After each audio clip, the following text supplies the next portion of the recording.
यौन उत्पीड़न और छेड़छाड़ का आरोप झेल रहे भारतीय कुश्ती संघ के पूर्व अध्यक्ष बृजभूषण शरण सिंह की मुश्किलें बढ़ सकती हैं। कोर्ट में दाखिल चार्जशीट में दिल्ली पुलिस ने कहा है कि अब तक की जांच के आधार पर बृजभूषण शरण सिंह पर केस चलाया जा सकता है। आज तक के पास चार्जशीट में शामिल वो तस्वीरें मौजूद हैं, जिनके आधार पर दिल्ली पुलिस ने बृजभूषण शरण सिंह पर केस चलाने की बात की है। दिल्ली की राउज एवेन्यू कोर्ट ने बृजभूषण और सेक्रेटरी विनोद तोमर को 18 जुलाई को कोर्ट में तलब किया है। पश्चिम बंगाल में ग्राम पंचायत, पंचायत समिति और जिला परिषद चुनाव के लिए वोटों की गिनती जारी है। ताजा आंकड़ों के मुताबिक सत्तारूढ़ टीएमसी आगे चल रही है। दूसरे नंबर पर बीजेपी और तीसरे नंबर पर लेफ्ट है। बंगाल पंचायत में ओवैसी की पार्टी की भी एंट्री हो गई है। पंचायत समिति के नतीजों में भी टीएमसी ने बढ़त बनाए रखी है। काउंटिंग के दौरान भी कई जगहों से सियासी उपद्रव की खबरें आईं। बंगाल में 8 जुलाई को कई बूथों पर हिंसा और बूथ कैप्चरिंग की घटनाओं के बीच 80% से ज्यादा मतदान हुआ था। बिहार विधानसभा में डिप्टी सीएम तेजस्वी यादव के इस्तीफे की मांग को लेकर जोरदार हंगामा हुआ। सदन के वेल में कुर्सी फेंकी गई और आरोप बीजेपी के विधायकों पर लगा। बीजेपी ने कहा कि सुप्रीम कोर्ट के आदेश के मुताबिक चार्जशीट दाखिल होने के बाद कोई भी मंत्रिमंडल का सदस्य नहीं रह सकता। बीजेपी के वार पर तेजस्वी यादव ने पलटवार किया और कहा कि मेरे खिलाफ पहली चार्जशीट नहीं है और न ही आखिरी होने की संभावना है। सुप्रीम कोर्ट ने ईडी के डायरेक्टर संजय मिश्रा का कार्यकाल तीसरी बार बढ़ाने के केंद्र के फैसले को गलत बताया। संजय मिश्रा 31 जुलाई तक पद पर बने रहेंगे। तब तक सरकार को नए डायरेक्टर की नियुक्ति करनी होगी। पहले संजय मिश्रा को 18 नवंबर को रिटायर होना था। केंद्र ने अध्यादेश के जरिए उनका कार्यकाल तीसरी बार बढ़ाया था, जबकि कोर्ट पहले ही कह चुका था कि दूसरी बार के बाद संजय मिश्रा का कार्यकाल न बढ़ाया जाए। जम्मू कश्मीर से 370 हटाने के फैसले को चुनौती देने वाली 20 से ज्यादा याचिकाओं पर सुप्रीम कोर्ट 2 अगस्त से सुनवाई करेगा। सोमवार को केंद्र ने इस मामले पर नया एफिडेविट दाखिल किया था। केंद्र ने कहा था कि जम्मू कश्मीर 3 दशकों तक आतंकवाद झेलता रहा। इसे खत्म करने का एक ही रास्ता था, आर्टिकल 370 हटाना। आर्टिकल 370 पर सुप्रीम कोर्ट में 3 साल बाद सुनवाई हो रही है। इससे पहले 2020 में 5 जजों की संवैधानिक बेंच ने इस मामले की सुनवाई की थी। तब अदालत ने कहा था कि हम मामला बड़ी संवैधानिक बेंच को ट्रांसफर नहीं कर रहे हैं। गाजियाबाद में मेरठ दिल्ली एक्सप्रेसवे पर भीषण हादसे में 6 लोगों की मौत हो गई। सुबह के करीब 7 बजे नोएडा के एक निजी स्कूल की बस और कार में टक्कर ने एक ही परिवार के 6 लोगों की जिंदगी छीन ली। इसमें 3 बच्चे भी शामिल हैं। स्कूल बस रॉन्ग साइड से एक्सप्रेसवे पर आ रही थी, जो मेरठ से आ रही कार से टकरा गई। कार में सवार परिवार खाटू श्याम के दर्शन करने राजस्थान जा रहा था। पुलिस ने बस ड्राइवर को गिरफ्तार कर लिया है। आज ब्लैक एंड व्हाइट की शुरुआत हम उस खबर से करेंगे जो अमृतकाल में भारत की सड़कों पर चल रहे रक्त काल के बारे में आपको बताएगी। ये वो खबरें हैं, या ये कह लीजिए ये वो खबर है जिसमें किसी की कोई दिलचस्पी नहीं है। शायद आप भी इस खबर को देखना नहीं चाहेंगे, लेकिन फिर भी हम आपसे कहेंगे थोड़ी देर हमारे साथ रुकिए और देखिए कि हम आपको आज क्या बताने वाले हैं। हमारे देश में जब भी किसी की मौत सड़क दुर्घटना में होती है तो लोग या तो इसे किस्मत का दोषी मानते हैं, ये किस्मत का ही दोष है, या कहते हैं कि उस व्यक्ति की मौत ऐसे ही सड़क पर लिखी थी, इसमें कोई क्या कर सकता है, भगवान को यही मंजूर था, भगवान की यही मर्जी है, और फिर लाचार होकर सारे लोग बैठ जाते हैं। आज दिल्ली मेरठ एक्सप्रेसवे पर एक ऐसी ही दर्दनाक सड़क दुर्घटना हुई जिसमें 3 बच्चों समेत एक ही परिवार के 6 लोगों की मौत हो गई। और इस घटना के बाद भी बहुत सारे लोग शायद यही कह रहे हैं कि इन लोगों की किस्मत में ऐसी ही मौत लिखी थी, भगवान को यही मंजूर था, ये लोग अपनी मौत की तरफ बढ़ रहे थे, इसमें कोई क्या कर सकता है। लेकिन क्या वाकई में इसे किस्मत का दोष माना जा सकता है? क्या इनकी किस्मत खराब थी? असल में ऐसा बिल्कुल नहीं है। आज हम आपको इसी के बारे में बताएंगे, लेकिन सबसे पहले आपको इस दुर्घटना के बारे में बताते हैं। ध्यान से सुनिएगा और शुक्र मनाइए कि यह आपके और आपके परिवार के साथ नहीं हुआ, लेकिन आगे चल के हो भी सकता है। इस सड़क दुर्घटना का एक सीसीटीवी वीडियो हमें मिला है जिसमें साफ दिखता है कि रॉन्ग साइड से आ रही एक स्कूल बस की वजह से यह दुर्घटना हुई, और इस दौरान बस और एक गाड़ी में इतनी जबरदस्त टक्कर हुई कि कार तो जो बिल्कुल चकनाचूर हो गई और उसमें सवार 8 में से 6 लोगों की मौके पर ही मौत हो गई। अब यहां आप देखिए कितना लंबा चौड़ा हाईवे है, ये एक्सप्रेस वे है। इस एक्सप्रेसवे पर एक बस रॉन्ग साइड से आ रही है, गलत दिशा से आ रही है, और जो गाड़ी है वो बिल्कुल अपने ठीक रास्ते पर जा रही है और फिर वो इस बस से टकराती है। सबसे ज्यादा हैरानी की बात यह है कि जिस दिल्ली मेरठ एक्सप्रेसवे पर लगभग 350 सीसीटीवी कैमरे लगे हुए हैं, फिर से सुन लीजिए, 350 सीसीटीवी कैमरे लगे हुए हैं यहां इस एक्सप्रेसवे पर, उस सड़क पर यह स्कूल बस 8 किलोमीटर तक रॉन्ग साइड में चलती रही। लेकिन इस दौरान ऐसी कोई व्यवस्था नहीं थी, कोई सिस्टम नहीं था जो इस बस के ड्राइवर को रोक पाता और इस बस को आगे बढ़ने से पहले रोक लेता। इसलिए आज सबसे बड़ा सवाल यही है कि एक्सप्रेसवे और हाईवेज पर ये जो सीसीटीवी कैमरे हैं, ये ट्रैफिक की निगरानी के लिए लगाए जाते हैं या सड़क हादसों की वीडियोग्राफी करने के लिए लगाए जाते हैं, सिर्फ वीडियो बनाने के लिए लगाए जाते हैं। ज्यादातर जगहों पर अगर आपने देखा होगा, ये सारे सीसीटीवी कैमरों की जो फुटेज है ये चालान काटने के काम आती है, और जब तक दुर्घटना हो चुकी होती है तब उसका वीडियो हम और आप जैसे लोगों को दिखाने के ये काम आता है। लेकिन इन कैमरों की वजह से हम सड़क दुर्घटना को रोक नहीं पाते। स्कूल बस के ड्राइवर को रोकने का बहुत समय था, लेकिन ऐसा हुआ नहीं, और इस बस ड्राइवर ने अपनी लापरवाही की वजह से 6 मासूम लोगों की, जिनकी कोई गलती नहीं थी, उनकी जान ले ली, जिनमें 3 बच्चे भी थे। उत्तर प्रदेश के मेरठ में रहने वाला यह परिवार आज सुबह राजस्थान के श्री खाटू श्याम जी के मंदिर दर्शन करने के लिए निकला था, और इस गाड़ी में 2 भाइयों के परिवार मौजूद थे। इनमें 45 साल के नरेंद्र यादव, उनकी पत्नी और 2 बच्चों की मौके पर ही मौत हो गई, जबकि उनके भाई धर्मेंद्र यादव की पत्नी और उनकी 7 साल की बेटी भी इस सड़क दुर्घटना में मारे गए, जबकि बाकी 2 लोग घायल हैं और उनकी हालत भी काफी नाजुक है। ये वो परिवार है, हंसता खेलता परिवार, सुबह सुबह निकला है मंदिर जाने के लिए, भगवान के दर्शन के लिए निकला है, बिना ये जाने कि आज इनका आखिरी दिन है, बिना ये जाने कि ये मंदिर तक, खाटू श्याम जी तक पहुंच ही नहीं पाएंगे और रास्ते में ही इनकी मृत्यु हो जाएगी। अब आप खुद सोचिए, इस परिवार की क्या गलती है? क्या आप सिर्फ इतना कहेंगे कि इनकी किस्मत में ऐसे ही मरना लिखा था? इसके अलावा पुलिस को यह भी शक है कि जिस बस ड्राइवर की वजह से यह दुर्घटना हुई वो शराब के नशे में था, और वो इससे पहले भी कई बार इसी एक्सप्रेसवे पर रॉन्ग साइड ड्राइविंग कर चुका था, और आज भी उसे शायद यही लगा कि एक बार और रॉन्ग साइड ड्राइविंग करने से उनसे कौन रोक सकता है, एक बार और अगर ऐसे ही रॉन्ग साइड से अपनी गाड़ी निकाल लेगा, बस निकाल लेगा तो क्या हो जाएगा। हमारे देश में रॉन्ग साइड ड्राइविंग को अब राइट मानकर स्वीकार कर लिया गया है। यह रॉन्ग साइड नहीं है, अब यह राइट है, और अब हमारे समाज को, हमारे देश की ट्रैफिक पुलिस को रॉन्ग साइड ड्राइविंग की घटनाओं पर कोई हैरानी नहीं होती, और जब इस तरह की सड़क दुर्घटनाएं होती हैं तो लोग इसे अपनी बुरी किस्मत मानकर सोच लेते हैं कि भगवान ने उनके नसीब में यही लिखकर भेजा था। लेकिन सच्चाई यह है, हकीकत में इसमें भगवान का नहीं बल्कि इंसान का दोष है। आज अगर स्कूल बस का ड्राइवर रॉन्ग साइड ड्राइविंग न कर रहा होता और अगर ट्रैफिक पुलिस समय रहते इस ड्राइवर को रोक लेती तो शायद इन 6 लोगों की जान बच जाती और ये खाटू श्याम जी के मंदिर पहुंच जाते और ये परिवार इस तरह से अचानक खत्म नहीं होता। पूरी दुनिया में रॉन्ग साइड ड्राइविंग की वजह से सबसे ज्यादा मौतें हमारे देश भारत में होती हैं। हम इसमें वर्ल्ड चैंपियन हैं। अगर रॉन्ग साइड ड्राइविंग का कोई ओलंपिक में इसे खेल मान लिया जाए तो हर साल गोल्ड मेडल हम ही जीतेंगे। हमारे देश के जो ड्राइवर्स हैं, जो गाड़ियां चलाते हैं हमारे देश में, आप सोचिए कितने प्रतिभाशाली हैं रॉन्ग साइड ड्राइविंग में कि उन्हें दुनिया का कोई भी देश हरा नहीं सकता। वर्ष 2021 में भारत में रॉन्ग साइड ड्राइविंग की वजह से 21,500 सड़क दुर्घटनाएं हुई थी, जिनमें 8,000 से ज्यादा लोग मारे गए थे। सोचिए 8,000 लोग मारे गए सिर्फ रॉन्ग साइड ड्राइविंग की वजह से। इस हिसाब से प्रतिदिन 22 लोगों की मौत सिर्फ रॉन्ग साइड ड्राइविंग की वजह से हुई थी।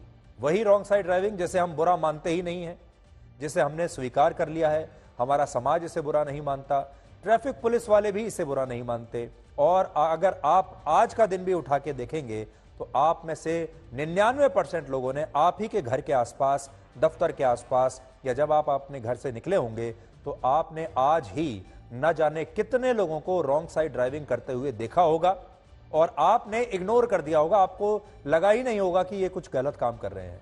और आप में से भी बहुत सारे लोगों ने आज ही रॉन्ग साइड ड्राइविंग कहीं ना कहीं की होगी, क्योंकि आपको समय बचाना है या फिर अपना पेट्रोल या डीजल बचाना है। एक तथ्य यह भी है कि भारत के बहुत सारे लोगों को अब रॉन्ग साइड ड्राइविंग में कुछ भी रॉन्ग लगता ही नहीं। एक सर्वे हुआ जिसमें पता चला कि भारत के 62% लोगों ने माना कि उन्होंने समय बचाने के लिए या ट्रैफिक जैम से बचने के लिए महीने में कम से कम एक बार रॉन्ग साइड ड्राइविंग जरूर की है। लेकिन यह तो सर्वे की बात है, महीने में एक बार से कहीं ज्यादा लोग रॉन्ग साइड ड्राइविंग करते हैं। ऐसा लगता है कि पूरी दुनिया में भारत के लोग सबसे ज्यादा व्यस्त हैं। भारत के लोगों का जो समय है वो सबसे कीमती है और पूरी दुनिया में भारत के लोग ही ऐसी स्थिति में हैं जब उनका कहीं पहुंचना सबसे ज्यादा आवश्यक है। अगर भारत के ये लोग सही समय पर जहां भी ये जा रहे हैं वहां नहीं पहुंचे तो पूरी दुनिया समाप्त हो जाएगी। इस तरह की जल्दबाजी भारत के लोग दिखाते हैं और पूरी दुनिया को भारत के लोगों ने बता दिया है कि भाई सबसे बिजी लोग हम ही हैं, सबसे ज्यादा कामकाज में व्यस्त हम ही हैं और अगर हम सही समय पर नहीं पहुंचे अपने काम पर या जहां भी हम जाते हैं अपनी मंजिल तक, तो पूरी दुनिया अस्त व्यस्त हो जाएगी। और ये हमारे देश के लोग इतने बिजी हैं कि अगर उन्होंने रॉन्ग साइड ड्राइविंग नहीं की तो उनका करोड़ों रुपए का नुकसान हो जाएगा, देश की इकोनॉमी का भट्टा बैठ जाएगा अगर ये लोग सही समय पर नहीं पहुंचे। इसलिए ये ट्रैफिक के सारे कानून तोड़कर किसी भी तरह से एक फिल्म के हीरो की तरह अपनी मंजिल तक पहुंचना चाहते हैं, क्योंकि ये जानते हैं कि पूरी दुनिया को सुरक्षित करने का जो भार है वो इन्हीं के कंधे पर है। कड़वा सच ये है कि अमृतकाल के इस दौर में भारत की सड़कों पर एक खतरनाक रक्त काल चल रहा है। दुर्भाग्य यह है कि इस पर आज भी कोई बात नहीं करना चाहता। वर्ल्ड रोड स्टैटिस्टिक्स के आंकड़ों के मुताबिक दुनिया के 199 देशों में सड़क दुर्घटनाओं में सबसे ज्यादा 11% मौत भारत में होती है। सबसे ज्यादा लोग हमारे देश में मरते हैं। भारत में हर साल औसतन 1.5 लाख, हर दिन 422 और हर घंटे 18 लोग सड़क दुर्घटनाओं में मारे जाते हैं। और भारत की सड़कें पूरे साल लोगों के खून से सनी रहती हैं। फर्क बस इतना है कि वो सड़कों पर जो खून पड़ा हुआ है वो आपको दिखाई नहीं देता। आज जिस जगह पर यह दुर्घटना हुई है, अगर आप अभी भी जाएंगे तो लोग अब तक सब भूल चुके होंगे, जबकि दूसरे देशों में ऐसा बिल्कुल नहीं है। वर्ष 2018 में अमेरिका में 22 लाख सड़क दुर्घटनाएं हुई थी, जिनमें 37,000 लोग मारे गए। हमसे कहीं कम। सोचिए, हमारे यहां 1.5 लाख लोग मारे जाते हैं, अमेरिका में 37,000 लोग मारे गए, जबकि भारत में अमेरिका के मुकाबले काफी कम, सिर्फ 4,67,000 सड़क दुर्घटनाएं हुई। लेकिन भारत में इन दुर्घटनाओं में 1.5 लाख लोग मारे गए। तो फर्क देखिए आप अमेरिका और भारत में। अमेरिका में 22 लाख सड़क दुर्घटनाएं होती हैं, हमारे देश में लगभग 4.5 लाख सड़क दुर्घटनाएं होती हैं, अमेरिका से कम होती हैं। लेकिन 22 लाख दुर्घटनाओं में अमेरिका में सिर्फ 37,000 लोग मारे गए और हमारे यहां 4.5 लाख दुर्घटनाओं में 1.5 लाख लोग मारे जाते हैं हर साल। वर्ष 2018 में ही जापान में भारत के बराबर ही सड़क दुर्घटनाएं हुई, लेकिन जापान में इन दुर्घटनाओं में मरने वालों का आंकड़ा सिर्फ 4,500 था और भारत में यह आंकड़ा था 1.5 लाख। अब आप खुद सोचिए कि भारत में ऐसा क्या है कि हमारे देश में सड़क दुर्घटनाएं तो अब भी दूसरे देशों के मुकाबले कम हो रही हैं, लेकिन मौतों के मामले में हम नंबर 1 पर हैं। इसका सबसे बड़ा कारण है भारत के लोगों में अनुशासन ना होना और हमारे देश के जो लोग हैं वो ट्रैफिक के नियमों का पालन ना के बराबर करते हैं। आज हमारे देश में लोगों के पास लेटेस्ट फीचर्स वाली बड़ी बड़ी गाड़ियां हैं जो कुछ ही सेकंड्स में 100 किलोमीटर प्रति घंटा की रफ्तार पकड़ लेती है, हवा से बातें करने लगती हैं। जब आप गाड़ी खरीदने के लिए भी जाते हैं तो पहले ये पूछते हैं कि ये बताइए इसकी पिकअप कैसी है। फिर गाड़ी के शोरूम वाला आपको बताता है कि आप 5 सेकंड में इतनी स्पीड पकड़ लेगी गाड़ी, 10 सेकंड में इतनी स्पीड पकड़ लेगी, जैसे कि आपको कहीं इसे रेसिंग कार बनाना हो। और आज हमारे पास दुनिया की हर बेहतरीन गाड़ी भारत में उपलब्ध है जिसमें लेटेस्ट फीचर्स हैं।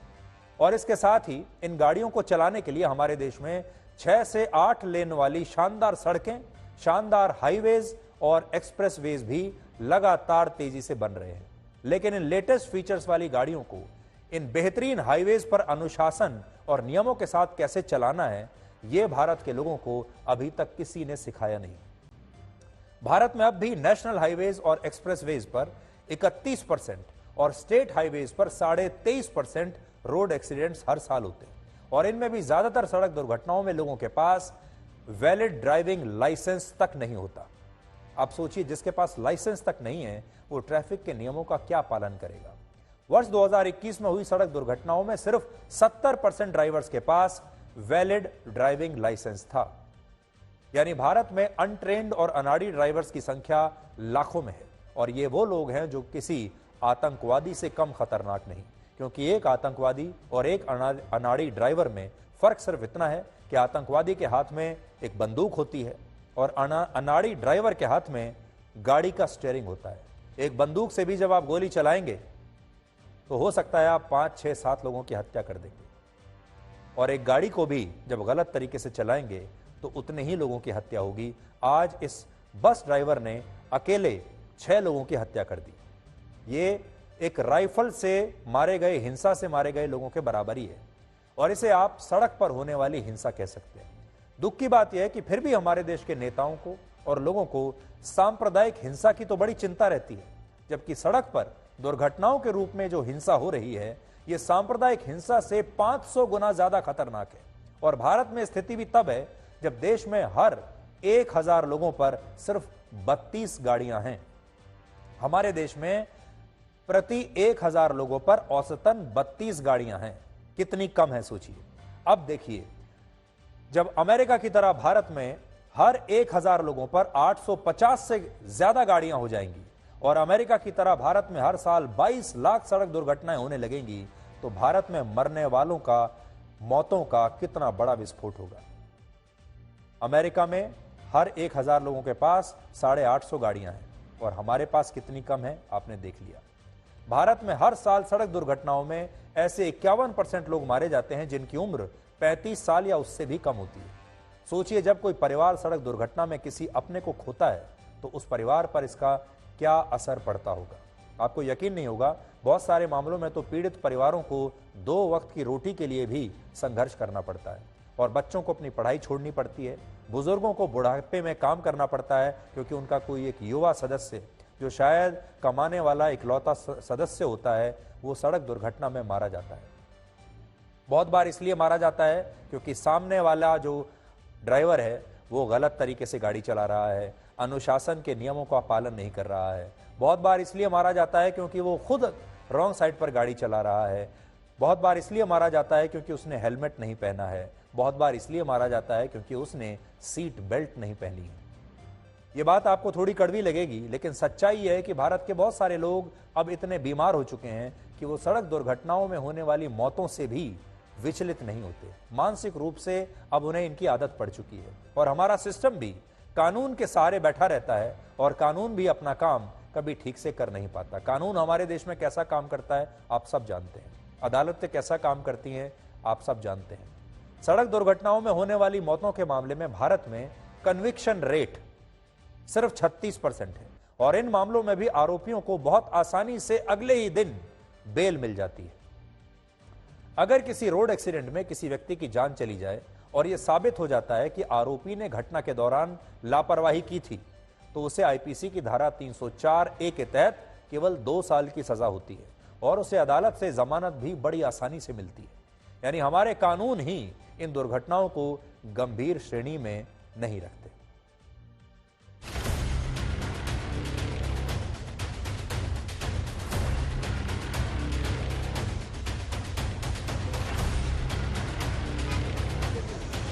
ये बस वाला जो है वो पूरा जा रहा था, उसने ड्रिंक कर रखी थी, पूरा आगे से मोड़ा उसने, वो भी दूसरी लाइन से।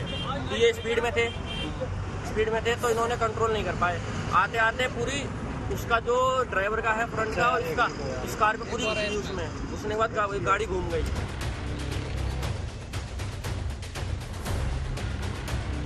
बस वाला चूंकि गाजीपुर गया था, वहाँ सीएनजी भर करके और कैसे रॉन्ग साइड चलने लगा, कहाँ से चढ़ा, ये क्योंकि जो सीएनजी पेट्रोल पंप है दिल्ली में है, वहाँ से आ रहा था, जिसके हम लोग छानबीन कर रहे हैं कैसे जा रहा है। लेकिन ये बहुत इसकी जबरदस्त लापरवाही है और उसकी गलती है, जिसकी वजह से ये बड़ा हादसा हुआ और इतने लोगों की जान गई। हमको यही पता लगा था कि वहाँ पे इनका एक्सीडेंट हुआ है। उनकी कॉल गई थी, कॉल जाने पे हम यहाँ पे आए। यहाँ पे आकर देखा कि सिर्फ मेरे छोटे वाले चाचा और उनका लड़का बचा है और सबकी डेथ हो चुकी है।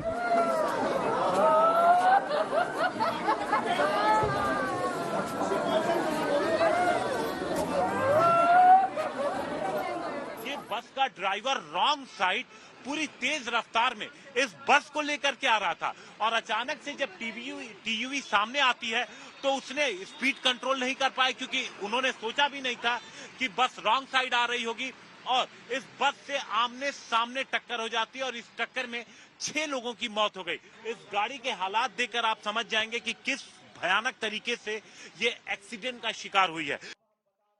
आज जो 6 लोग मारे गए हैं, हम स्क्रीन पर आपको उनके नाम भी दिखा रहे हैं, उनकी तस्वीरें भी दिखा रहे हैं। अक्सर हमारे देश में जब सड़क दुर्घटनाओं में लोग मारे जाते हैं तो हम सिर्फ इतना जानते हैं कि 6 लोग मारे गए, ना तो हमें उनका नाम पता होता है, ना ही हम ये जानते हैं कि ये लोग कौन थे, कैसे दिखते थे और इनके परिवारों का इस समय क्या हाल होगा। लेकिन आप सबको ये जानना होगा कि हर बार सड़क दुर्घटना में जब कोई मारा जाता है तो एक परिवार बर्बाद हो जाता है। और सबसे बड़ी बात हमारे देश में क्या है, हमारे देश में लाइसेंस पैसा देकर, रिश्वत देकर कोई भी बनवा सकता है, चाहे उसे गाड़ी चलानी आती है या नहीं। बिना ट्रैफिक के नियमों के बारे में किसी को बताए पढ़ाए, बिना उसकी परीक्षा लिए आज भी ट्रैफिक के मामलों के बारे में जब आपको कोई जानकारी नहीं है तो भी रिश्वत देकर लाइसेंस बनवाना, ड्राइविंग लाइसेंस बनवाना आज भी हमारे देश में संभव है। तो ऐसे लोग जब पैसा देकर, रिश्वत देकर ड्राइविंग लाइसेंस हासिल करते हैं और इस तरह की बसों को चलाने लगते हैं तो क्या होता है ये आपने देखा। कल्पना करके देखिए कि आप किसी शादी ब्याह में जा रहे हैं, आप किसी मंदिर में जा रहे हैं, आप कहीं जा रहे हैं अपने परिवार के साथ, आपके पास गाड़ी भी अच्छी है, आप सारे ट्रैफिक के नियमों का पालन भी कर रहे हैं, लेकिन सामने से एक ऐसी गाड़ी आती है जो ट्रैफिक के नियमों का पालन नहीं कर रही। उसमें कुछ भी हो सकता है, उसमें ऐसा ड्राइवर भी हो सकता है जिसके पास नकली लाइसेंस है, उसमें ऐसा ड्राइवर भी हो सकता है जिसने शराब पी है, उसमें ऐसा ड्राइवर भी हो सकता है जो कि अनुशासन को मानता ही नहीं और वो आपकी गाड़ी के ऊपर अपनी बस या ट्रक चढ़ा दे तो आप क्या करेंगे। आज इस परिवार के साथ बिल्कुल ऐसा ही हुआ है और हमारे देश में ये जो ड्राइविंग है ये अब ऐसी चीज बन गई है कि हर कोई व्यक्ति, चाहे वो छोटा बच्चा हो, नाबालिग बच्चा हो, वो भी गाड़ी लेकर सड़कों पर निकला हुआ है। चाहे किसी को गाड़ी चलानी आती है या नहीं, वो भी बड़ी बड़ी गाड़ियां लेकर सड़कों पर निकले हुए हैं। जिनके पास बहुत पैसा है वो रेसिंग गाड़ियां लेकर सड़कों पर रेस लगा रहे हैं। जिन्हें जल्दी में कहीं जाना है वो रॉन्ग साइड चला रहे हैं। जो अपने आप को हीरो समझते हैं वो हेलमेट नहीं लगाना चाहते, वो भी चल रहे हैं। और बहुत सारे लोग ऐसे हैं जो कि सीट बेल्ट नहीं लगाना चाहते, वो भी सड़कों पर चल रहे हैं। और इन सब को रोकने वाला कोई नहीं है। ट्रैफिक पुलिस है लेकिन उसका काम सिर्फ चालान काटना है, उसका काम दुर्घटना को रोकना नहीं। असल में हमारा जो पूरा सिस्टम है वो दुर्घटनाओं को रोकने के लिए बना ही नहीं। हमारा सिस्टम बना है चालान काटने के लिए। हमारा सिस्टम बना है सिर्फ और सिर्फ दूर से बैठकर सुपरवाइज करने के लिए भी, वो भी हमारे लोग कर नहीं पाते। और इसलिए अगर आप देखेंगे, चाहे आप किसी भी शहर में चले जाइए, आज आपको सड़कों पर गैर कानूनी पार्किंग मिलेगी। आज आपको सड़कों पर लोगों ने अपनी अपनी दुकानें बना ली हैं, ठेले लगा लिए हैं, बड़े बड़े एक्सप्रेस हाईवेज पर ठेले लगे हुए हैं और उन पर आप जैसे चाहे गाड़ी चला सकते हैं। आज का ही उदाहरण मैं आपको देता हूं। आज इसी सड़क पर, जिसे दिल्ली मेरठ एक्सप्रेसवे कहते हैं, इसी सड़क पर इस दुर्घटना के बावजूद हमें न जाने कितने लोग ऐसे मिले जो इस एक्सप्रेस हाईवे पर रॉन्ग साइड गाड़ी आज भी चला रहे थे, अब भी। और इस समय जब मैं आपको ये खबर बता रहा हूं, इस समय भी हमारे देश के न जाने कितने हाईवेज पर रॉन्ग साइड ड्राइविंग हो रही होगी। इसलिए पुलिस से, ट्रैफिक पुलिस से उम्मीद करना बेकार है, लेकिन समाज में हम जागरूकता जरूर पैदा कर सकते हैं। समाज के लोगों को जरूर ये बता सकते हैं कि आप अपनी जान भी खतरे में मत डालिए और दूसरे की जान को भी खतरे में ना डालिए, बाकी आपकी मर्जी।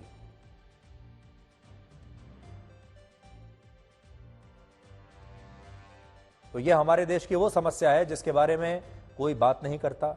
समाज ने इसे स्वीकार कर लिया है, हमारे सिस्टम ने इसे स्वीकार कर लिया है। हमारे देश की किसी राजनीतिक पार्टी ने अपने कभी किसी भी घोषणा पत्र में यह नहीं लिखा कि हम ये तो लिखते हैं कि हम हाईवेज बनाएंगे, सड़कें बनाएंगे, लेकिन उन सड़कों पर क्या होगा उसके बारे में कोई कुछ नहीं लिखता। उन सड़कों पर जो दुर्घटनाएं होंगी वो कैसे रोकी जाएंगी, उसके बारे में किसी के पास कोई भी फॉर्मूला नहीं है।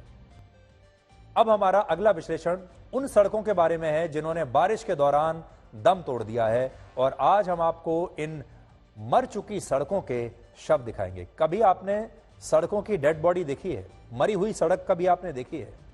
मुझे पूरा यकीन है आपने देखी होंगी, रोज देखी होंगी। आज भी आपके घर के आसपास जब आप निकले होंगे तो उन मरी हुई सड़कों पर चलकर गए होंगे। सिर्फ फर्क इतना है कि अब आपने उन सड़कों की तरफ ध्यान देना बंद कर दिया है, क्योंकि आप इन मरी हुई सड़कों के लाशों के ऊपर से अपनी गाड़ी चलाकर जा रहे हैं। आज हम आपको यह बताने वाले हैं कि ये सड़कें इस तरह से बनाई गई हैं कि ये इतनी कमजोर हैं कि ये बारिश का एक सीजन भी झेल नहीं पाई, और इन सड़कों ने इन्हें बनाने वाली सरकार, सरकारी अफसर और उनके ठेकेदारों के भ्रष्ट गठबंधन को एक बार फिर पूरे देश के सामने उजागर कर दिया है।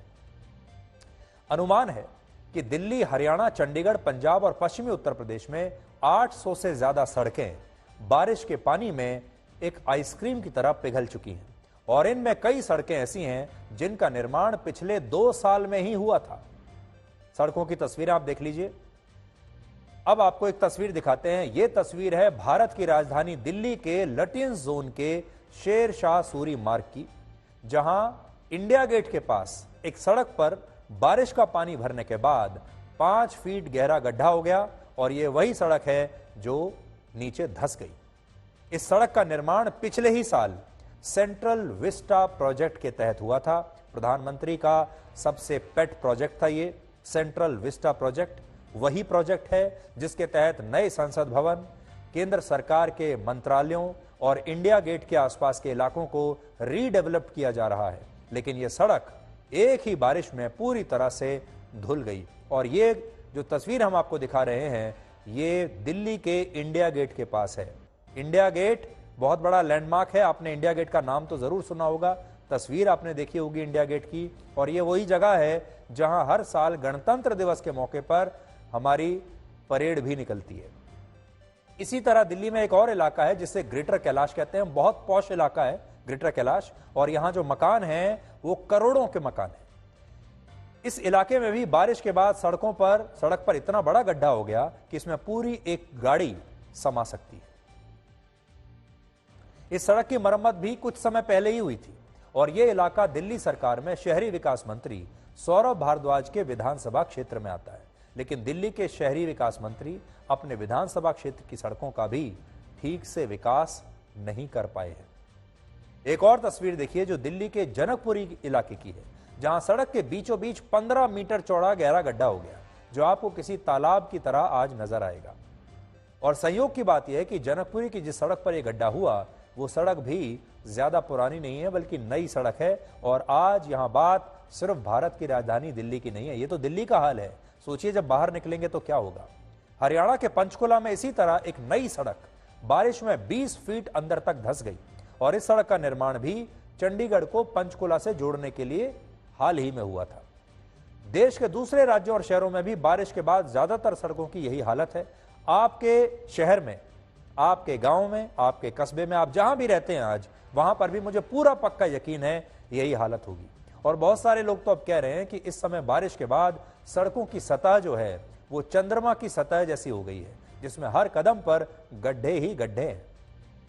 इससे भी ज्यादा बड़ी बात यह है कि इन राज्यों में सड़कों को बनाने का इस साल का बजट अब गड्ढे में जा चुका है। यानी सारा पैसा जो इन सड़कों को बनाने में लगा वो अब गड्ढे में जा चुका है, और अब अगला बजट यानी अब जो नया पैसा सैंक्शन होगा वो इन्हीं गड्ढों को भरने के लिए खर्च किया जाएगा। यानी गड्ढों से ये विकास कभी निकल ही नहीं पाएगा, और आपका सारा पैसा, आप जो टैक्स के रूप में पैसा देते हैं, वो सारा के सारा पैसा इन गड्ढों में समा चुका है। और ये गड्ढे कट्टर ईमानदार गड्ढे हैं जो आपको करप्शन के कहर के बारे में पूरी ईमानदारी से आज बता रहे हैं। और ये आपके हमसफर भी हैं, क्योंकि आपको इन्हीं के साथ जीना है और इन्हीं गड्ढों के साथ संघर्ष करते हुए अपना सफर करना है। इसलिए इन गड्ढों से दोस्ती कर लीजिए। ये गड्ढे बहुत ईमानदार हैं, ये गड्ढे आपके सच्चे दोस्त हैं। सड़क तो पल दो पल की साथी है, आज है कल नहीं रहेगी। सड़क बेवफा है, लेकिन ये जो गड्ढे हैं ये बहुत वफादार है, ये आपको छोड़कर कभी नहीं जाएंगे। और सबसे बड़ी बात, ये गड्ढे सरकारों ने आपको दिए हैं। सरकारों में जो भ्रष्टाचार है उसकी तरफ से आपके लिए एक गिफ्ट है। दिल्ली में सड़कें बनाने और उसे सुंदर बनाने के लिए, उसके मेंटेनेंस के लिए पीडब्ल्यूडी विभाग का बजट 2000 करोड़ रुपए है। हरियाणा में यह बजट 2040 करोड़ रुपए है।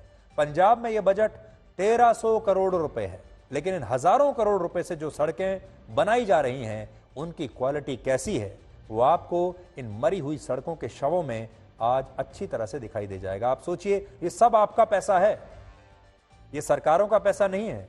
सारा पैसा आपका है जो आप अपनी जेब से टैक्स के रूप में देते हैं। बहुत सारे लोग ये सोचते हैं कि मैं तो इनकम टैक्स देता ही नहीं इसलिए मेरा पैसा नहीं है, लेकिन सरकार आज आपसे जीएसटी लेती है। आप जो भी सामान खरीदते हैं हर सामान पर आप टैक्स देते हैं, आप सेल्स टैक्स देते हैं और भी न जाने कितने प्रकार के टैक्स देते हैं जब भी आप कोई सामान खरीदते हैं, कोई सर्विस लेते हैं। इसलिए यह मत समझिए कि अगर आपने इनकम टैक्स नहीं भरा है तो आप टैक्स नहीं दे रहे हैं। इस देश का हर व्यक्ति जो अगर एक जोड़ी चप्पल भी खरीदता है, अगर एक टूथपेस्ट टूथब्रश खरीदता है, एक साबुन खरीदता है, एक कपड़ा खरीदता है, उस सब में टैक्स शामिल होता है। इसलिए आप सब टैक्स भरते हैं।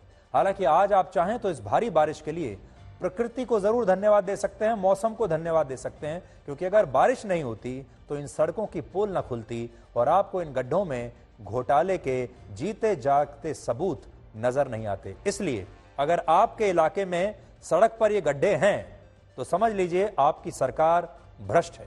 पहली जिम्मेदारी आपके मुख्यमंत्री की है, दूसरी जिम्मेदारी आपका जो सड़क परिवहन मंत्रालय है और उस विभाग का मंत्री है उसकी है। आपका सांसद भ्रष्ट है, आपका विधायक भ्रष्ट है और लोकल लेवल पर आपके पास जो भी बड़े अधिकारी हैं, चाहे आपके क्षेत्र में कलेक्टर होगा या और दूसरे अधिकारी होंगे, आपके यहाँ इंजीनियर होंगे, पीडब्ल्यूडी विभाग होगा, सीपीडब्ल्यूडी विभाग होगा, कोई तो विभाग होगा, समझ लीजिए कि ये सब उनके भ्रष्टाचार की वजह से है। किसी भी देश में सड़क, पुल, अस्पताल और स्कूलों के निर्माण को असली विकास कहा जाता है। सारे नेता आपका वोट यही कह के लेते हैं कि वो आपके लिए विकास करेंगे, लेकिन अगर ये विकास इस तरह से दम तोड़ने लगे तो फिर आप समझ लीजिए कि विकास आपका नहीं, असल में किसी और का हो रहा है। इसलिए अस्पतालों के हाल देखिए, स्कूलों के हाल देखिए, सड़कों के हाल देखिए और पुलों के हाल देखिए, आपको समझ में आ जाएगा कि विकास आपका हो रहा है या विकास किसी और का हो रहा है और आपके जेब से पैसा किसकी जेब में जा रहा है।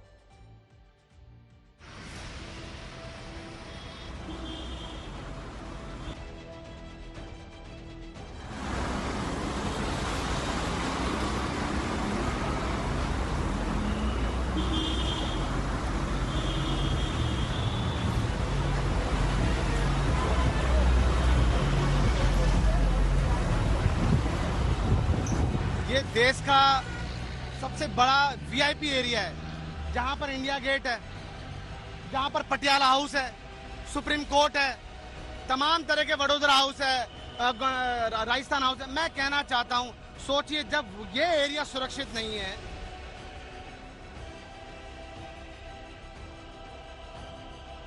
विक्ट्री सिनेमा फ्लाईओवर के नीचे सड़क में खामी आई, केविन हुआ और उसके बाद से आप देख सकते हैं कि किस तरह से पीडब्ल्यूडी जल बोर्ड के तमाम अधिकारी यहां पर पहुंचे और उसके बाद से आनन फानन में खुद यहां पर मौके पर विधायक सौरभ भारद्वाज पहुंचे और फिलहाल इस जो पूरा गड्ढा है उसे भर दिया गया है। असल में अगर आप विदेशों में देखें तो अच्छी क्वालिटी की जो सड़क होती है वो कई कई वर्ष तक कहीं नहीं जाती। अगर आप दूसरे देशों में जाएंगे तो आप देखेंगे कि वहाँ पर इतनी अच्छी क्वालिटी की सड़कें बनाई जाती हैं, वहाँ पर आपको कभी कोई गड्ढा नज़र नहीं आएगा। और ये जो सड़कें हैं ये एक नहीं कई कई साल, 5 साल, 10 साल तक ये सड़कें ऐसे ही चलती रहती हैं। लेकिन आपने हमारे पूरे देश में, चाहे आप दिल्ली में रहते हो, मुंबई में रहते हो, बेंगलुरु, चेन्नई, बड़े बड़े शहरों में अगर आप रहते हैं, अगर राज्यों में छोटे शहरों में रहते हैं, गाँव में रहते हैं, मुझे नहीं लगता कि आप में से किसी ने भी अपने जीवन काल में भारत में ऐसी कोई सड़क देखी होगी जो 1 साल भी बिना टूटे आपके सामने रही होगी, 1 साल भी। और ये आज हम आपको एक चुनौती दे रहे हैं, एक चैलेंज भी दे रहे हैं, और अगर आप चाहें तो आप भी सोशल मीडिया के जरिए अपने राज्य की सरकारों को, देश की सरकारों को, अपने भ्रष्ट अधिकारियों को, विधायकों को और जो आपके सांसद हैं उन्हें लिख सकते हैं। और सबसे बड़ा आपके लिए जो क्विज है वो ये है कि क्या आपने अपने जीवन में कभी कोई ऐसी सड़क भारत में देखी है जो 1 साल से ज्यादा बिना टूटे चली हो? इस पर आप सोचिए और बताइए हमें कि क्या आपने ऐसी सड़क देखी है, और अगर देखी है तो फोटो खींच के भेजिए, पूरा देश ऐसी सड़क को देखना चाहेगा।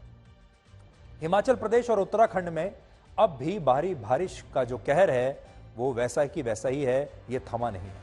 हिमाचल प्रदेश में अब भी पहाड़ों के दरकने से 1239 सड़कें बंद हो चुकी हैं और इसकी वजह से बहुत सारे इलाकों का संपर्क टूट गया है। और इस बाढ़ से अब तक कुल मिलाकर 6 नेशनल हाईवेज प्रभावित हुए हैं।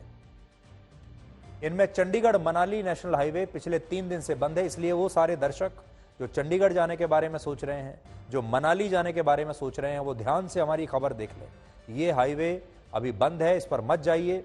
और इस हाईवे पर अब भी लगभग 10 किलोमीटर लंबा जाम लगा हुआ है और इनमें भी बहुत सारे लोग ऐसे हैं जो दिल्ली, हरियाणा, पंजाब और चंडीगढ़ से घूमने के लिए, मौसम का मजा लेने के लिए, छुट्टियां मनाने के लिए हिमाचल प्रदेश आए थे। अब हिमाचल प्रदेश की सरकार जैम में फंसे इन पर्यटकों को एयरलिफ्ट करने के बारे में भी सोच रही है और इसके लिए राज्य सरकार ने भारतीय वायुसेना से आग्रह किया है, अनुरोध किया है।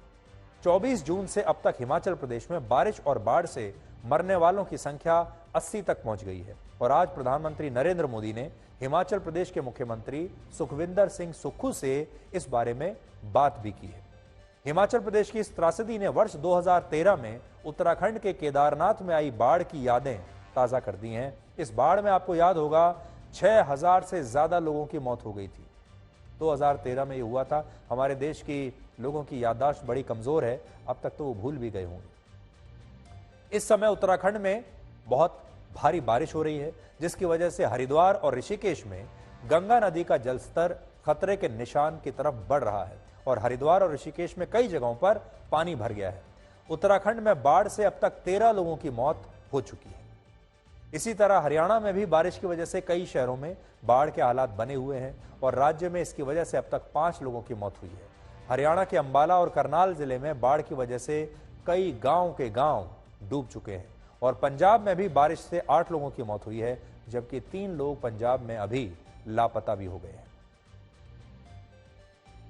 तो आप देख लीजिए, हमारे देश में जब बरसात होती है, जब बाढ़ आती है, तो हमारे पूरे सिस्टम की कैसे पोल खुलकर चली जाती है। लेकिन हमें आज़ाद हुए अब आप समझ लीजिए हमारा अमृतकाल चल रहा है, 75 वर्ष हो चुके हैं, लेकिन अभी तक हमारे देश में किसी भी शहर में ऐसा कोई सिस्टम हम नहीं बना पाए कि अगर भारी बरसात हो जाए तो वो शहर डूबे नहीं, भारी बरसात हो जाए तो शहर की सड़कें डूबे नहीं, सड़कें टूटे नहीं, आप कहीं फंसे नहीं और आप इतनी भारी बरसात में भी अपने अपने काम पर, अपने अपने दफ्तर में पहुंच पाएं और आप अपने घरों में भी सुरक्षित रहें।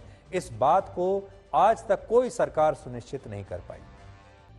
अब हम आपसे एक चुभने वाला सवाल पूछेंगे और वो ये कि अगर कोई चुनाव बैलेट बॉक्स लूटकर हिंसा और डर के दम पर जीता जाता है तो भी क्या आप उसे एक लोकतंत्र में लोगों की इच्छा से जीता गया चुनाव मानेंगे? क्या तब भी आप इसे लोकतंत्र मानेंगे? तब भी आप कहेंगे कि वाकई में हमारे देश में चुनाव हुआ है और लोगों ने अपने मनपसंद कैंडिडेट को चुना है? पश्चिम बंगाल के पंचायत चुनाव में बिल्कुल ऐसा ही हुआ है, जहां जमकर बैलेट बॉक्स लूटे गए, चुनावी हिंसा हुई और 39 लोगों की इस दौरान हत्या कर दी गई। फिर भी इस चुनाव पर कोई सवाल नहीं उठा रहा।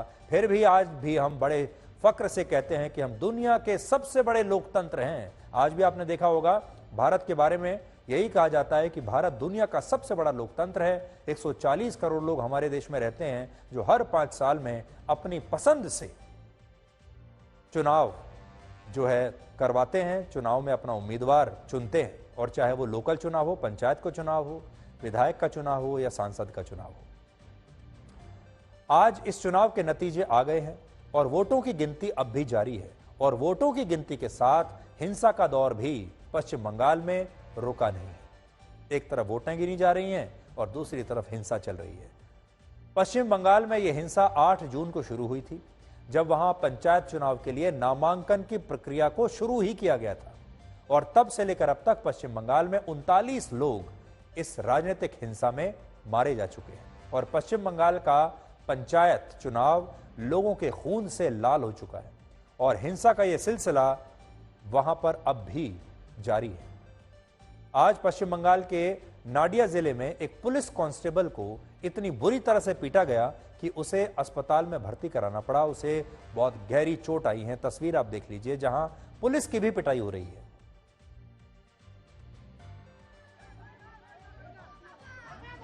इस कांस्टेबल ने किसी तरह इन लोगों से अपनी जान बचाई। अब लोग देखिए, इन्हें पुलिस का कोई खौफ नहीं, खाकी वर्दी का इन्हें कोई खौफ नहीं और जिस जगह पुलिस की ही पिटाई होने लगे तो वहां कानून व्यवस्था क्या होगी, आप अंदाजा लगा लीजिए। इसी तरह दक्षिण 24 परगना जिले में वोटों की गिनती से पहले आज कई इलाकों में क्रूड बॉम्ब्स का इस्तेमाल हुआ और इन हमलों में कुछ लोग आज घायल भी हो गए। इसके अलावा मालदा जिले में ग्राम पंचायत का चुनाव लड़ने वाली एक महिला उम्मीदवार का पति हमला करके बैलेट बॉक्स लेकर भाग गया, जिसे सुरक्षा कर्मियों ने किसी तरह पीछा करके गिरफ्तार किया और उत्तर 24 परगना, मुर्शिदाबाद, बर्दवान, हावड़ा और बाकुंठा समेत कई जिलों में आज भी जबरदस्त चुनावी हिंसा हुई है। पहले आप इन तस्वीरों को देख लीजिए और इन तस्वीरों में लोकतंत्र को ढूंढने की कोशिश कीजिए।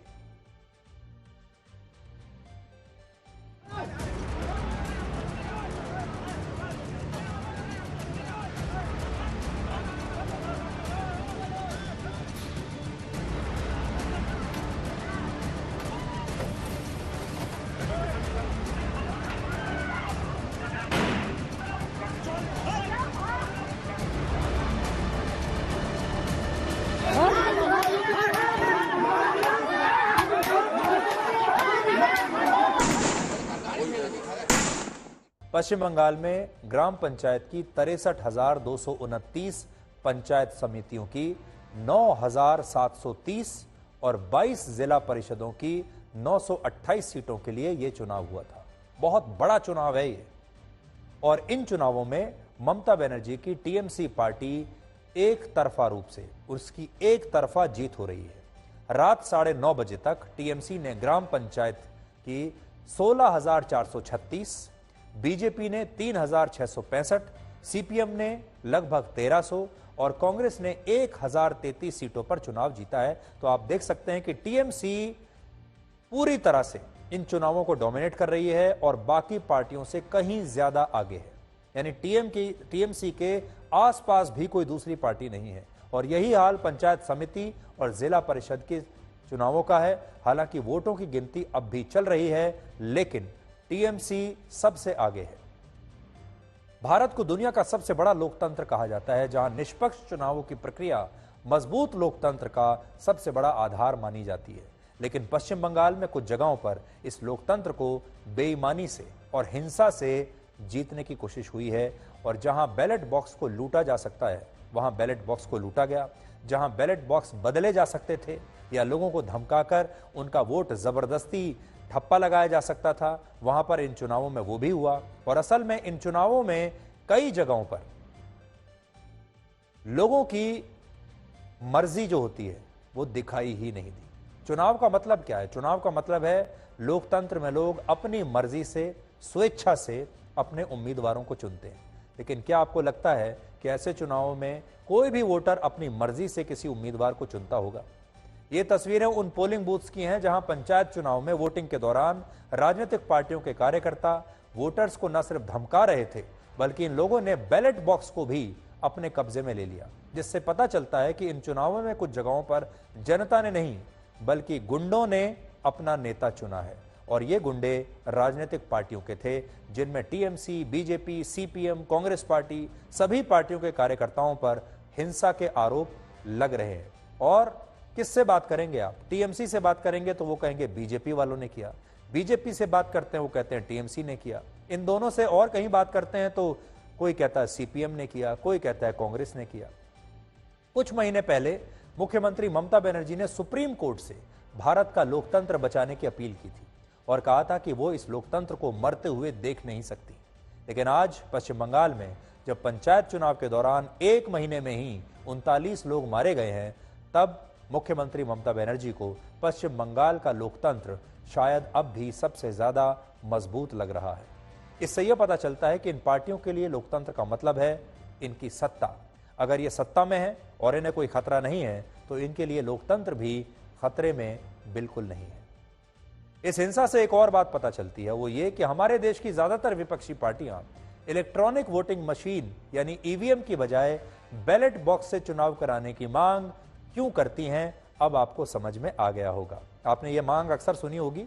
बहुत सारे विपक्षी दल कहते रहते हैं कि नहीं, ईवीएम तो हैक हो जाती हैं, ईवीएम को तो सेट किया हुआ है, बैलेट बॉक्स से चुनाव होना चाहिए। अब आपने समझ लिया होगा कि बैलेट बॉक्स से अगर चुनाव होने लगे हमारे देश में, तो फिर चुनावों के नतीजे ही पलट जाएंगे, क्योंकि फिर ये जो राजनीतिक गुंडे हैं ये वोट डालेंगे जनता की जगह। पश्चिम बंगाल में इतनी हिंसा इसलिए हुई क्योंकि राज्य में पंचायत चुनाव बैलेट बॉक्स के जरिए हुए हैं और देश के राज्य में लोकल चुनाव बैलेट बॉक्स से ही होते हैं। देश में हर जगह राज्यों में जो लोकल चुनाव होते हैं वो बैलेट बॉक्स से ही होते हैं, क्योंकि सभी पोलिंग बूथ्स के लिए हमारे देश में पर्याप्त ईवीएम नहीं है। हमारे पास इतनी ईवीएम ही नहीं है। इसलिए आपने देखा होगा कि जो लोकल चुनाव होते हैं उनमें सबसे ज्यादा हिंसा भी होती है और सबसे ज्यादा बेईमानी होती है। बैलेट बॉक्स और ईवीएम में अंतर यह है कि बैलेट बॉक्स को लूटकर बदला जा सकता है। उन बैलेट बॉक्स में आप जिसके चाहे ठप्पा लगा सकते हैं, किसी को भी हरा सकते हैं, जिता सकते हैं, लेकिन ईवीएम में ऐसा संभव नहीं है। वर्ष 1999 से पहले भारत में सभी तरह के चुनाव, चाहे वो लोकसभा के चुनाव हो चाहे विधानसभा के चुनाव हो, ऐसे ही बैलेट बॉक्स के जरिए होते थे, जिनमें लोग अपने पसंद के उम्मीदवार की पर्ची पर वोट देकर ठप्पा लगाकर उसे मतदान पेटी में डाल दिया करते थे। और फिर कुछ चुनावों में राजनीतिक पार्टियां अपने गुंडों के जरिए इन बैलेट बॉक्स को लूट लिया करती थी, या फिर जहां कोई उम्मीदवार हार रहा होता था वो इन बैलेट बॉक्स को आग लगा देते थे, और या फिर किसी गांव में गए, बूथ को लूटा और अपने हिसाब से ही सारे बैलेट पेपर्स पर एक के बाद एक ही उम्मीदवार, एक ही पार्टी पर ठप्पा लगा दिया। और जब वोटर पहुंचे वोट देने के लिए तो उनसे कह दिया गया कि आप सबका वोट डाल दिया गया, अब आप घर जाइए। यह हिंसा बहुत मुश्किल से रुकी हमारे देश में, जब वर्ष 1998 के बाद ईवीएम से चुनाव की प्रक्रिया को अपनाया गया। लेकिन 2014 के चुनाव में जब बहुत सारे विपक्षी दलों को समझ में आया कि बैलेट बॉक्स से चुनाव में उन्हें फायदा है, तो इन विपक्षी दलों ने ईवीएम को बेवफा बताना शुरू कर दिया और बैलेट बॉक्स से चुनाव कराने की मांग फिर से हमारे देश में शुरू हो गई। और ये मांग अब भी हो रही है। और क्यों ये मांग की जाती है वो आप पश्चिम बंगाल की स्थिति को देखकर आज अच्छी तरह से समझ गए होंगे। आज पश्चिम बंगाल की स्थिति यह है कि राज्य के कुछ जिलों में राजनीतिक हिंसा के डर से लोग पलायन करके दूसरे राज्य असम में भाग गए हैं, और इन लोगों का कहना है कि अगर ये पश्चिम बंगाल में रुकते तो वहां इनके साथ कुछ भी हो सकता था। 2023 जो वर्तमान का पंचायत चुनाव चल रहा है, उसमें 45 लोगों की हत्या उत्तरोत्तर दिन प्रतिदिन लोकतंत्र किस प्रकार दम तोड़ रहा है बंगाल में, यह आपके सामने पेश है। राज्य सरकार किस प्रकार से एक प्रायोजित रूप से इन हत्याओं को अंजाम दे रही थी। तो सर ऑफिशियली কতজন জন ডেথ হয়েছে স্যার, আর কালকের জন্য কি আলাদা কোনো প্রিপারেশন আছে? We will certainly take stern action against the control room lords, those who sit in the political control rooms and guide or remote control. पश्चिम बंगाल में जब जब चुनाव होते हैं तब तब वहां खूनी हिंसा होती है। आंकड़े देखिए, 2019 के लोकसभा चुनाव के दौरान पश्चिम बंगाल में 12 लोग राजनीतिक हिंसा में मारे गए थे। 2021 के विधानसभा चुनाव में 7 लोग मारे गए थे, और अब मौजूदा पंचायती चुनाव में अब तक 39 लोग मारे जा चुके हैं। देखिए इस बार तो ये ग्राफ आप देख लीजिए कैसे अब ऊपर जा रहा है। वर्ष 2012 से 2021 के बीच सबसे ज्यादा 124 राजनीतिक हत्याएं बिहार में हुई हैं। तो देखिए हमारे देश में किन किन राज्यों में सबसे ज्यादा राजनीतिक हत्याएं होती हैं। बिहार नंबर 1 पर है, दूसरे नंबर पर 95 हत्याओं के साथ पश्चिम बंगाल है, झारखंड में 93 हत्याएं हुई, मध्य प्रदेश में 83, उत्तर प्रदेश में 79 राजनीतिक हत्याएं इन वर्षों में हुई हैं। और फिर केरल में 66, कर्नाटक में 58, आंध्र प्रदेश, महाराष्ट्र, तमिलनाडु।